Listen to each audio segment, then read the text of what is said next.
بل هو قرآن مجيد في لوح محفوظ.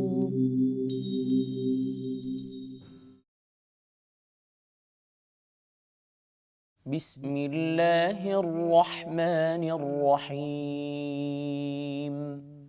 وإن كادوا ليستفزونك من الأرض ليخرجوك منها وإذا لا يلبثون خلافك إلا قليلا سنة من قد أرسلنا قبلك من رسلنا ولا تجد لسنتنا تحويلا أقم الصلاة لدلوك الشمس إلى غسق الليل وقرآن الفجر إن قرآن الفجر كان مشهودا ومن الليل فتهجد به نافلة لك عسى أن يبعثك ربك مقاما محمودا وقل رب أدخلني مدخل صدق وأخرجني مخرج صدق واجعل لي من لدنك سلطانا نصيرا وقل جاء الحق وزهق الباطل إن الباطل كان زهوقا وننزل من القرآن ما هو شفاء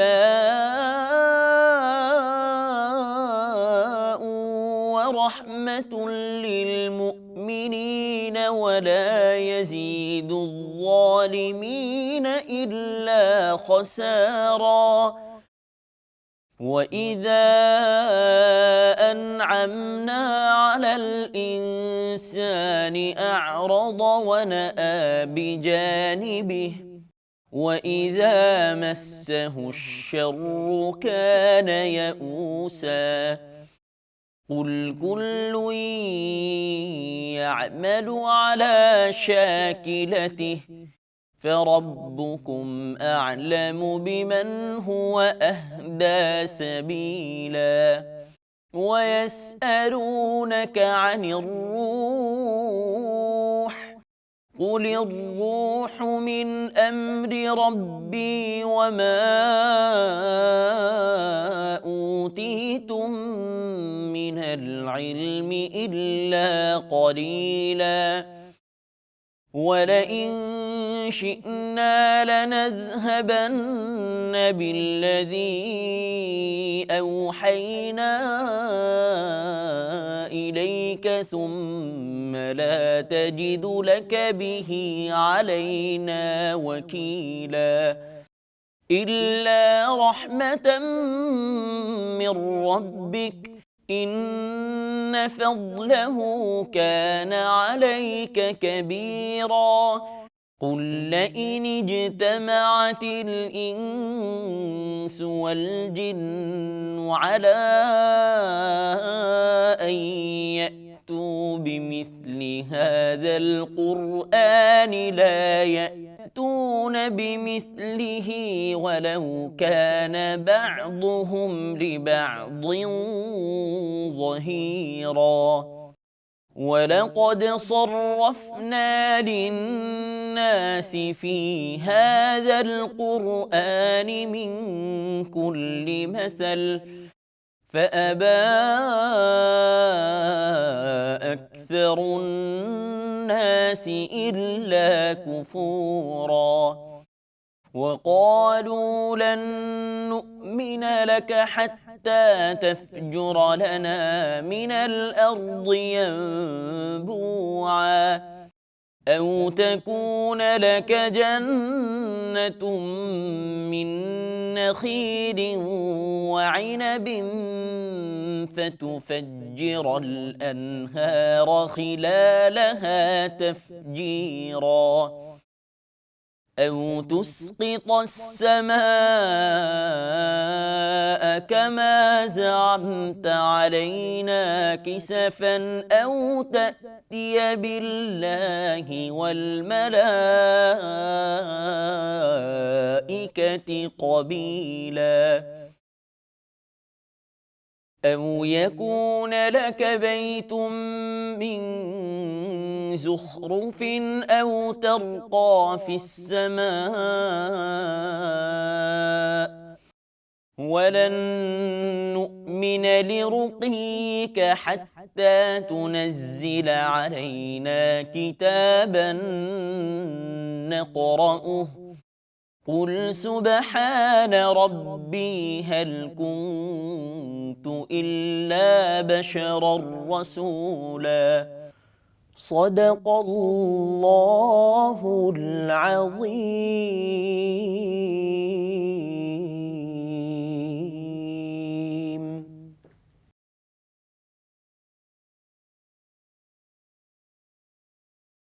দয়াময় পরম দয়ালু আল্লাহর নামে।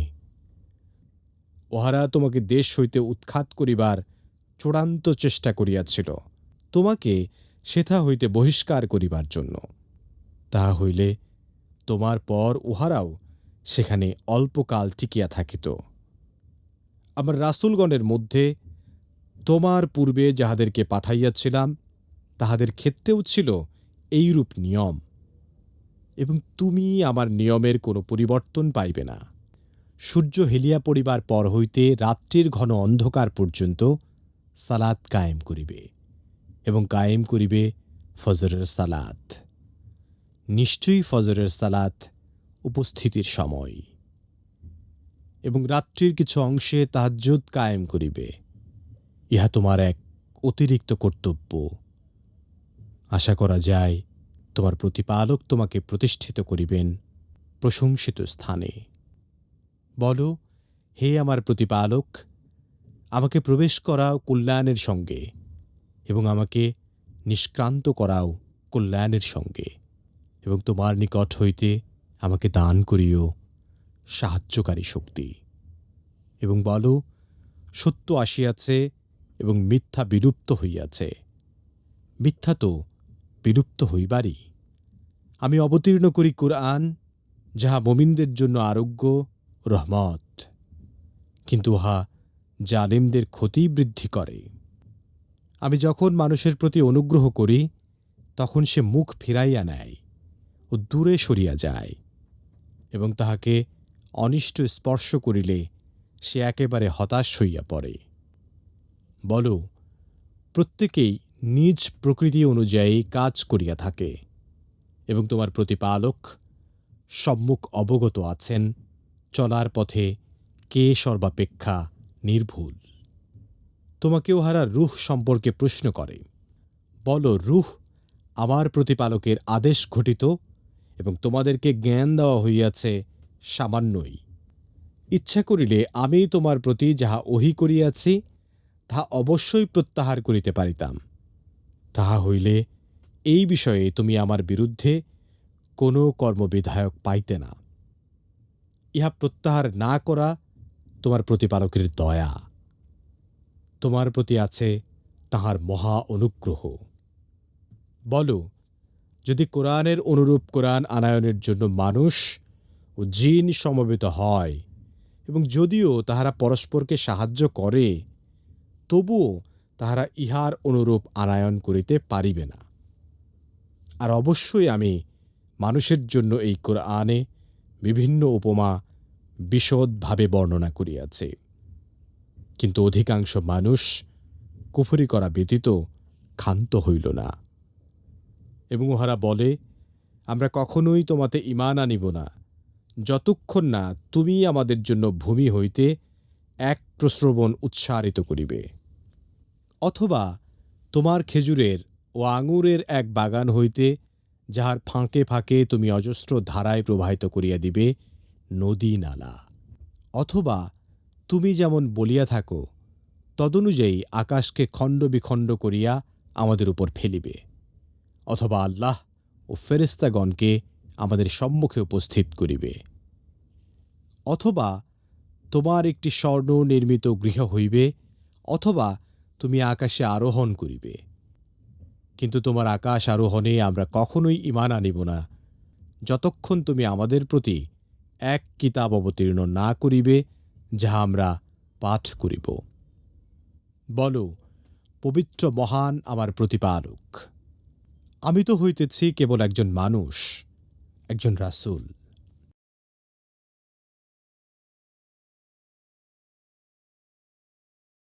আলহামদুলিল্লাহি ওয়াহদা ওয়াসসালাতু ওয়াসসালামু আলা মান লা নাবিয়্যা বা'দা আম্মা বা'দ। সুপ্রিয় দর্শক শ্রোতা, আসসালামু আলাইকুম ওয়া রাহমাতুল্লাহি ওয়া বারাকাতুহু। সময় সংবাদের নিয়মিত অনুষ্ঠান লৌহে মাহফুজ থেকে আপনাদের সকলকে জানাচ্ছি আন্তরিক শুভেচ্ছা ও মোবারকবাদ। সুপ্রিয় শ্রোতা, আমরা এতক্ষণ পর্যন্ত পবিত্র কোরআন কারীমের সূরা বনী ইসরাঈলের ৭৬ নম্বর আয়াত থেকে ৯৩ নম্বর আয়াতের তেলাওয়াত শুনলাম তরজমা।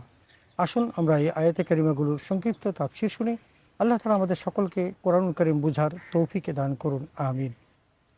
সুপ্রিয় শ্রোতা, ৭৬ নম্বর আয়াতে আল্লাহ তাআলা বলেন, ওয়াইন কাদু লা ইস্তাফিজুনাকা মিনাল আরদ লিয়াখরিজুকা মিনহা ওয়া ইযাল লা ইয়ালবাসুনা খিলাফাকা ইল্লা কালিলা।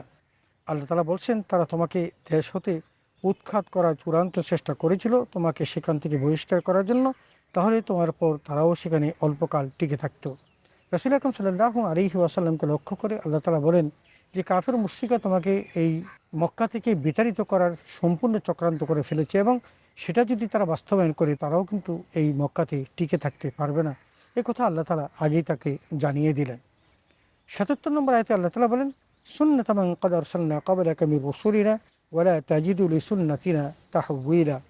আল্লাহ তাআলা বলছেন যে আমার রাসূলদের মধ্যে তোমার পূর্বে যাদেরকে আমি পাঠিয়েছিলাম তাদের ক্ষেত্রেও ছিল এরূপ নিয়ম, এবং তুমি আমার নিয়মের কোনো পরিবর্তন দেখতে পাবে না।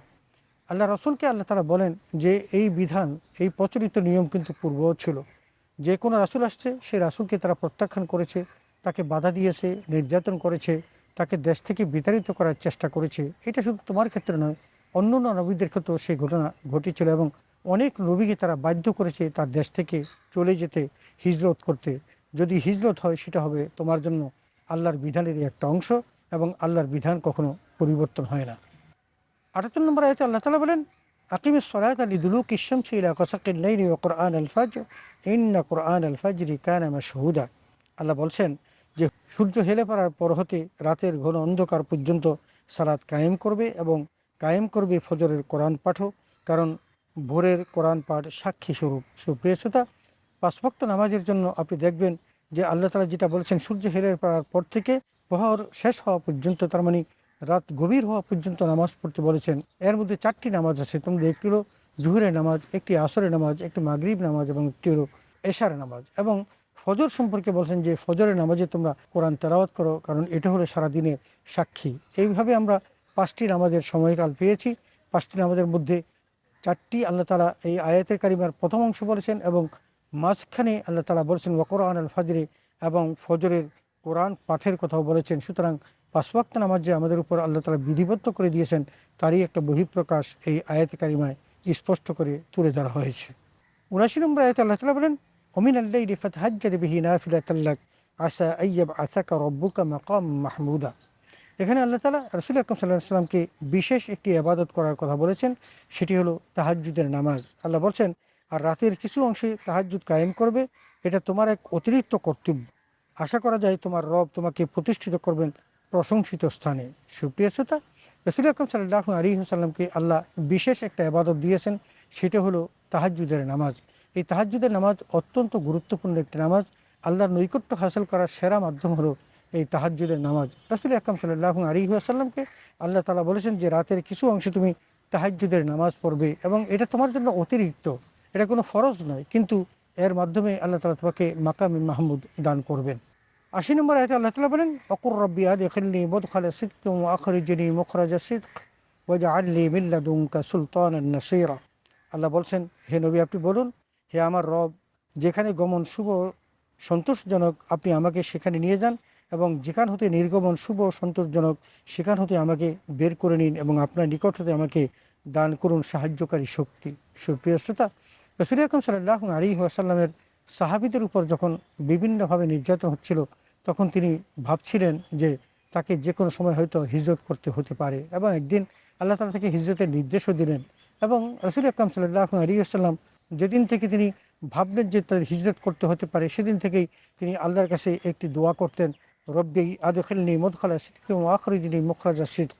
হে আল্লাহ, তুমি আমাকে শুভ সন্তোষজনক স্থানে প্রবেশ করাও এবং আমাকে সেখান থেকে নির্গমন করো যেখানে শুভ এবং সন্তোষজনকভাবে আমি পৌঁছতে পারি, এবং ওজা আল্লি মিল্লা দুমকা সুলতান নাসিরা, এবং আপনার নিকট হতে আমাকে দান করুন সাহায্যকারী শক্তি। সুপ্রিয় শ্রোতা, আমরা তাই দেখেছি রাসূলুল্লাহ সাল্লাল্লাহু আলাইহি ওয়াসাল্লাম যখন মক্কা ছেড়ে মদিনায় গেলেন, আল্লাহ তাআলা সেখানকার মানুষগুলোকে তার প্রতি দুর্বল করে দিলেন, এবং সেই দুর্বল মানুষগুলো যারা তার প্রতি ভালোবাসা উজাড় করে দিয়েছিল, তারা কিন্তু রাসূল সাল্লাল্লাহু আলাইহি ওয়াসাল্লামকে সর্বতোভাবে সাহায্য করেছিল, এবং শুধু রাসূলকে নয়, তার সাহাবীদেরকে পর্যন্ত তারা সাহায্য করেছিল। 81 নম্বর আয়াতে আল্লাহ তাআলা বলেন, ওয়াকুল জা আল হাক্কু ওয়া যাহাকাল বাতিল ইন্নাল বাতিলা কানা যাহুকা। আল্লাহ বলছেন, এবং বলুন সত্য এসেছে, মিথ্যা বিলুপ্ত হয়েছে, আর মিথ্যা তো বিলুপ্ত হয়েই থাকে। আল্লাহ তাআলা রাসূল আকরাম সাল্লাল্লাহু আলাইহি ওয়াসাল্লামের মাধ্যমে মক্কাকে বিজয় করলেন, এবং মক্কা বিজয়ের মধ্য দিয়ে যেই মক্কা থেকে রাসূল বিতাড়িত হয়েছিলেন সেখানেই আবার তিনি ফিরে আসলেন, সেখানে তার দিন কায়েম হলো। তিনি মক্কার সেই কাবা ঘর থেকে মূর্তিগুলোকে বের করে দিলেন, এবং সেখানে নামাজ পড়লেন, আজানের ব্যবস্থা করলেন, এবং সেভাবেই কিন্তু বাতিলকে বিতাড়িত করা হলো, আর সত্য সমাগত হলো। এবং আল্লাহ তাআলা জানিয়ে দিলেন যে মিথ্যার বিন্যাস অবশ্যম্ভাবী, তাদের কখনো প্রতিষ্ঠিত হওয়ার সুযোগ নেই, মিথ্যা মিথ্যাই থাকে। এই জন্য আল্লাহ এই আয়াতে কারিমাতে নবীকে জানিয়ে দিলেন যে জা আল হাক্কু ওয়া যাহাকাল বাতিল ইন্নাল বাতিলা কানা যাহুকা। 82 নম্বর আয়াতে আল্লাহ তাআলা বলেন, ওয়ানুনাজ্জিলু মিনাল কুরআনি মা হুয়া শিফাউন ওয়া রাহমাতুল লিল মুমিনিন ওয়া লা ইয়াজিদুজ জালিমিনা ইল্লা খাসারা। আল্লাহ বলছেন, আমি অবতীর্ণ করি কোরআন যা বিশ্বাসীদের জন্য সুচিকিৎসা এবং দয়া, কিন্তু তা সীমা লঙ্ঘনকারীদের ক্ষতি বৃদ্ধি করে। আল্লাহ তাআলা কোরআন কারীমের মুজিজা বলছেন, এবং মুজিজাটা এরকম যে কোরআনুল কারীম কেউ তেলাওয়াত করলে সে বিভিন্ন রকমের উপকার লাভ করে। যেমন কেউ যদি তাকে শেফা হিসেবে গ্রহণ করে, তাহলে সেটা হবে শেফা, মানুষকে রোগ থেকে মুক্তি দেয়। কেউ যদি রহমত লাভ করে, আল্লাহ তাআলা তাকে রহমত দান করেন। তার মানে আল্লাহ কোরআন নাজিল করেছেন মানুষের শেফার জন্য, রহমতের জন্য। কিন্তু যারা বাঁকা, যারা জালেম, যারা অন্তরে তাদের মধ্যে বগজ আছে এবং ঘৃণা আছে, আল্লাহর প্রতি অসন্তোষ আছে, আল্লাহ তাআলা তাদের সেই অসন্তোষ আরও বাড়িয়ে দেন, তারা তখন আর সত্য পথের দিকে ফিরে আসতে সক্ষম হয় না। 83 নম্বর আয়াতে আল্লাহ তাআলা বলেন, ওয়াইদা আনআমনা আলাল ইনসানি আ'রাদা ওয়া নাআ বিজানিবিহি ওয়াইদা মাসসাহুশ শাররু কানা ইয়াউসা।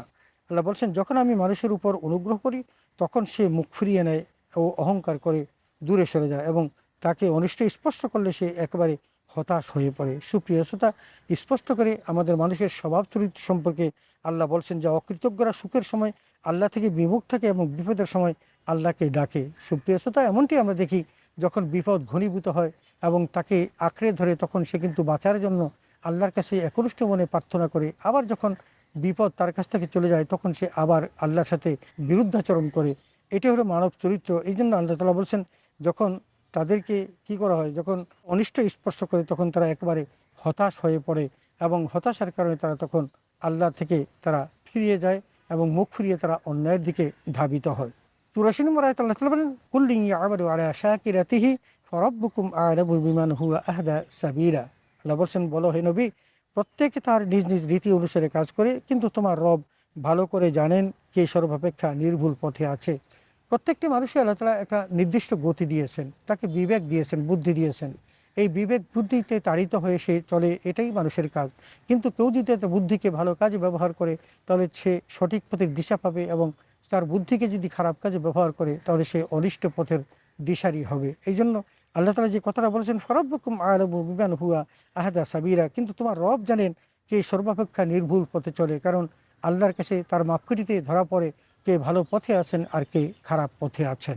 85 নম্বর আয়াতে আল্লাহ তাআলা বলেন, ওয়াইসআলুনাকা আনির রূহ কুলির রূহু মিন আমরি রাব্বি ওয়া মা উতীতুম মিনাল ইলমি ইল্লা কালিলা।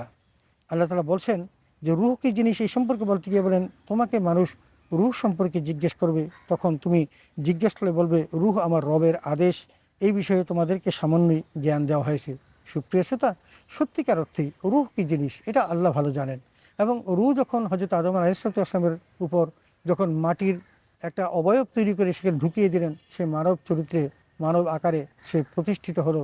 আমাদের মধ্যে আল্লাহ তাআলা রূহ দিয়েছেন, তবে এটা আল্লাহ তাআলার নির্দেশ অনুসারে যেটা বোঝা যায় যে মিন আমর রব্বি, এটা হলো আমার রবের একটা আদেশ, এবং সে আদেশ থেকেই মানুষ জীবন পায় এবং সে নিজেকে পরিচালনা করে।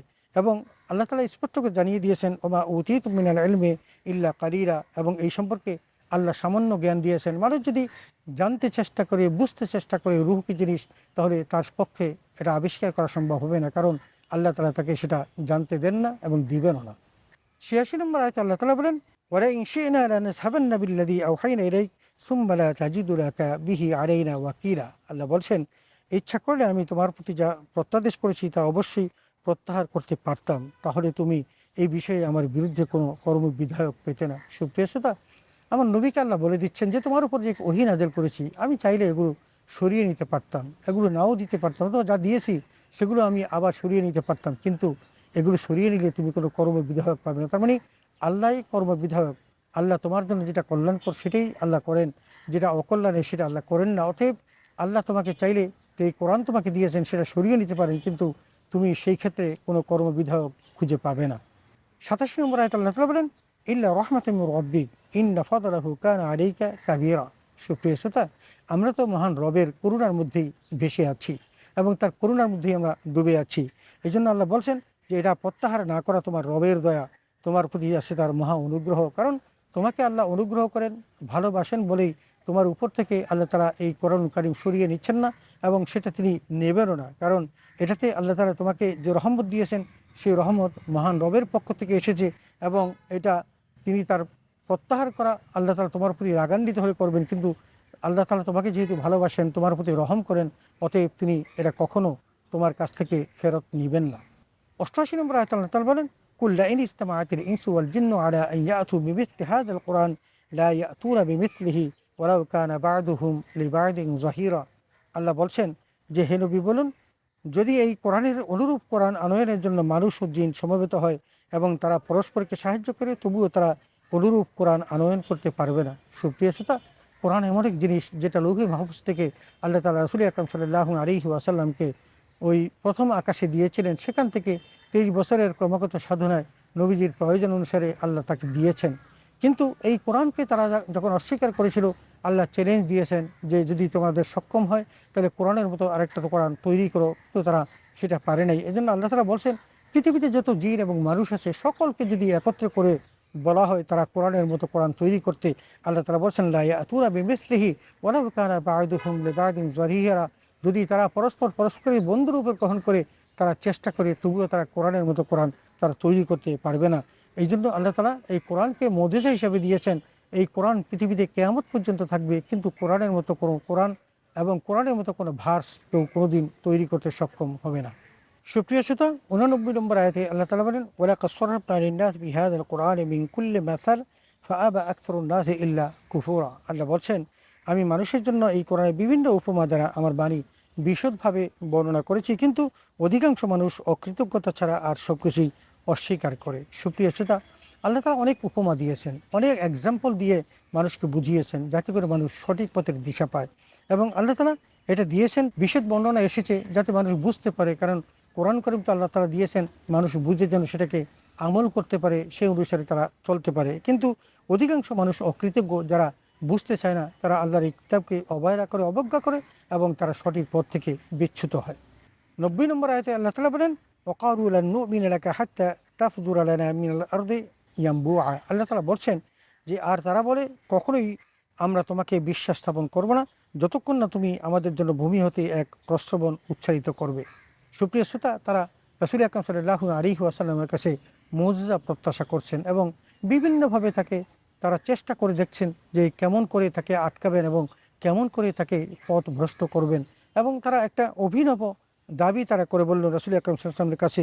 তারা বলল যে কখনোই আমরা তোমাকে বিশ্বাস স্থাপন করবো না, কারণ আমরা তোমাকে বিশ্বাস করবো যে তুমি জমিন থেকে পানি উচ্চারিত করে দেখাও। কারণ আরব মরুভূমির মধ্যে পানি অত্যন্ত দুষ্প্রাপ্য জিনিস। তারা রাসূল আকরাম সাল্লাল্লাহু আলাইহি ওয়াসাল্লামের কাছে চাইল যে তুমি আমাদের জন্য এই মরুভূমিতে পানি উচ্চারিত করে দেখাও, যদি সেটা করো তাহলে আমরা ঈমান আনবো। এটা ছিল তাদের জন্য একটা হটকারিতা, এবং তারা এটা হটকারি করে রাসূল আকরাম সাল্লাল্লাহু আলাইহি ওয়াসাল্লামকে বিভ্রান্ত করতে চেয়েছিল। 91 নম্বর আয়াতে আল্লাহ তাআলা বলেন, আও তাকুনা লানা জান্নাতুম মিন নাখিল ওয়া ইনাবিন ফাতুফাজ্জিরাল আনহারা খিলালাহা তাফজিরা। তারা আরেকটা প্রস্তাব দিয়ে বসলো এবং তারা বলল যে অথবা তোমার খেজুরের অথবা আঙ্গুরের এক বাগান হবে, যার ফাঁকে ফাঁকে তুমি অজস্র ধারায় প্রবাহিত করে দিবে নজিন আলা। তার মানে রাসূল আকরাম সাল্লাল্লাহু আলাইহি ওয়াসাল্লামকে বলল যে তোমার খেজুরের বাগান থাকবে, আঙ্গুরের বাগান থাকবে এবং সেগুলোর মধ্যে ঝর্ণা ধারা থাকবে। এগুলো যেহেতু ওই মরুভূমির মধ্যে দুষ্প্রাপ্য, তারা এগুলো নবীজিকে তারা বাধ্য করলো যে নবীজি যেন এই জাতীয় মৌজেজা প্রদর্শন করে এবং তাদেরকে দেখায়। আসলে এইগুলো ছিল তার জন্য সৎকারিতা। যদিও এগুলো দেখানো হতো তবুও তারা কিন্তু বিশ্বাস স্থাপন করতেন না। এটা রাসূল আকরাম সাল্লাল্লাহু আলাইহি ওয়াসাল্লাম নিজেও জানেন এবং আল্লাহ তো জানেনই।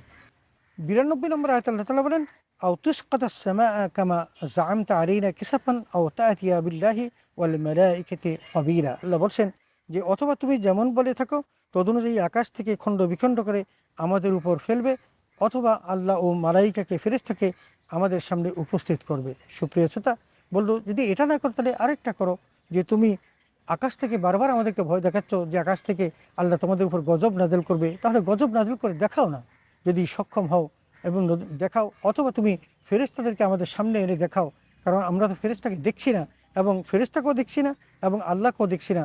তুমি আল্লাহকে অথবা ফেরেশতাদেরকে আমাদের সামনে উপস্থাপন করো। 93 নম্বর আয়াত আল্লাহ তাআলা বলেন, আও তাকুনা লাকা বাইতুম মিন যুখরিবিন আও তারকা ফিস সামায়ে ওয়ালান নুমিনা লিরুকিয়িকা হাত্তা তুনাজ্জিলা আলাইনা কিতাবান নাকরাউহু কুল সুবহানা রাব্বি হাল কুনতু ইল্লা বাশারার রাসূলা। আল্লাহ তাআলা বলছেন, অথবা তোমার একটি স্বর্ণ নির্মিত ঘর হবে, অথবা তুমি আকাশে আরোহণ করবে, কিন্তু তোমার আকাশে আরোহণ আমরা তখনও বিশ্বাস করব না যতক্ষণ না তুমি আমাদের প্রতি এক কিতাব অবতীর্ণ করবে যা আমরা পাঠ করব। সুপ্রিয় শ্রোতা, তারা কত কঠিন কঠিন মৌজেজাগুলো তার কাছে দাবি করেছিল। বলল যদি না পারো তাহলে তোমার জন্য একটা স্বর্ণ নির্মিত ঘর হবে, তুমি দেখাও আমাদেরকে যে সোনায় মোড়ানো একটি ঘর। সুপ্রিয় শ্রোতা, আমার আল্লাহর কাছে নবীজি চাইলে তাকে শুধু স্বর্ণের ঘর কেন, পাহাড়টাকে পর্যন্ত স্বর্ণ করে দিতেন এবং দেওয়ার জন্য প্রস্তাবও দিয়েছিলেন, কিন্তু নবীজি সাল্লাল্লাহু আলাইহি ওয়াসাল্লাম সেটা গ্রহণ করেন নাই এবং বলেন তুমি অথচ আকাশে আরোহণ করো, এবং আকাশে আরোহণ করলেও কিন্তু তোমাকে আমরা বিশ্বাস করব না যতক্ষণ না তুমি আকাশ থেকে কিতাব নিয়ে আসবে এবং সেটা আমরা পাঠ করব। এই সমস্ত কথা তারা বলেছিলেন এবং নবীজি তাদেরকে বললেন, হে নবী, তুমি বলে দাও সুবহানা রাব্বি হাল কুনতু ইল্লা বাশারার রাসূলা। বলছেন যে পবিত্র আমার মহান রব, আমি তো শুধু একজন মানুষ, একজন রাসূল। সুপ্রিয় শ্রোতা, রাসূল আকরাম সাল্লাল্লাহু আলাইহি ওয়াসাল্লাম একজন মানুষ ছিলেন, একজন রাসূল ছিলেন, আল্লাহ প্রেরিত। তিনি চাইলেই মুজিজা দেখাতে পারেন এমনটি না, কিন্তু তিনি চাইলে আল্লাহ রাব্বুল আলামিন সেই মুজিজা দেখানোর ব্যবস্থা করবেন। কিন্তু নবীজিকে সেই মুজিজা দেখাতে বিরত রাখলেন এই কারণে, কারণ তারা যদি এই মুজিজা প্রদর্শন করার পরও যদি বিশ্বাস না করত তাহলে কিন্তু তারা ধ্বংস হয়ে যেত, এবং আগে যে জাতিগুলো ধ্বংস হয়েছে তাদের মতো ধ্বংস হয়ে গেলে নবীজি সাল্লাল্লাহু আলাইহি ওয়াসাল্লামের দাওয়াত প্রচারের মতো আর কোনো মানুষ অবশিষ্ট থাকতো না। এই জন্য নবীজি সাল্লাল্লাহু আলাইহি ওয়াসাল্লাম আল্লাহকে বললেন, হে আল্লাহ, মুজিজা প্রদর্শনের প্রয়োজন নেই, বরং তাদেরকে অবকাশ দাও। সুপ্রিয় শ্রোতা, এভাবেই কিন্তু আজকের এই আলোচনা আল্লাহ তাআলা আমাদের কাছে শেষ করেছেন। আমরা এতক্ষণ পর্যন্ত পবিত্র কোরআন কারীমের সূরা বনী ইসরাঈলের ৭৬ নম্বর আয়াত থেকে ৯৩ নম্বর আয়াতের তেলাওয়াত শুনলাম তরজমা ও তাফসীর। এই আয়াতে কারিমাগুলোতে আল্লাহ তাআলা অনেকগুলো নির্দেশ দিয়েছেন এবং নির্দেশ পালনের জন্য আমাদেরকে যথাযথ বাস্তবায়ন করার বিধিবিধান আরোপ করেছেন, এবং আমরা যদি সেই বিধান অনুসারে জীবন গঠন করি আল্লাহ তাআলা আমাদেরকে জান্নাত দিবেন, সন্দেহের অবকাশ নেই। কিন্তু আল্লাহর কোরআনুল কারীম কিতাব যে আল্লাহ পাঠিয়েছেন, এই কিতাবকে কেউ যদি চ্যালেঞ্জ করে সেই কিতাবের মতো কেউ কোনো কিতাব তৈরি করতে পারবে না, এটাও কিন্তু আল্লাহ তাআলা আজকের আলোচনাতে বলেছেন। এবং রাসূল আকরাম সাল্লাল্লাহু আলাইহি ওয়াসাল্লামকে আল্লাহ তাআলা নির্দেশ দিয়েছেন, তারা তোমাকে এই পৃথিবী থেকে বা এই ভূখণ্ড থেকে তারা তোমাকে সরিয়ে দিতে চায় ষড়যন্ত্র করে, কিন্তু তোমাকে সরিয়ে দিলে তারাও নিশ্চিন্তে থাকতে পারবে না। অতএব রাসূল আকরাম সাল্লাল্লাহু আলাইহি ওয়াসাল্লামের মাধ্যমে আল্লাহ তাআলা আমাদের যে দিক নির্দেশনা দিয়েছেন, আসুন আমরা সেগুলো অনুসারে জীবন গঠন করি।